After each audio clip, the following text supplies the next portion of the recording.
আসসালামু আলাইকুম। আজকে আমি রান্না করব কাঁচা কাঁঠাল দিয়ে গরুর মাংস। তাই প্রথমে আমি একটি প্যানে পরিমাণ মতো তেল দিয়ে দিচ্ছি পেঁয়াজ কুচি।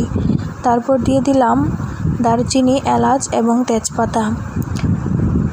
দিয়ে ভালোভাবে নেড়েচেড়ে দিয়ে দিচ্ছি আদা এবং রসুন বাটা। তারপর একটু ভেজে নিয়ে হালকা একটু পানি দিয়ে আমি এখানে মশলা অ্যাড করব।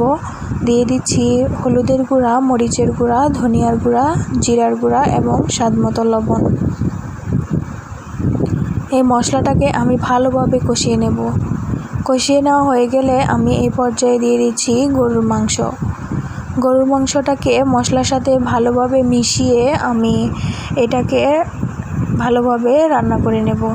যখন গরুর মাংসটা রান্না হয়ে যাবে বা সেদ্ধ হয়ে যাবে, সেই পর্যায়ে আমি দিয়ে দিচ্ছি আগে থেকে সেদ্ধ করে রাখা কাঁচা কাঁঠালটাকে আমি উপরের কাটা অংশটা ফেলে দিয়েছি আর ভেতরের মুচিটাও ফেলে দিয়েছি।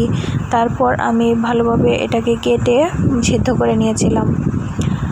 তারপর দিয়ে দিচ্ছি লবণ এবং কাঁচামরিচ দিয়ে আমি এটাকে একটি বাটিতে সার্ভ করে নিচ্ছি। হয়ে গেল কাঁচা কাঁঠাল দিয়ে গরুর মাংস।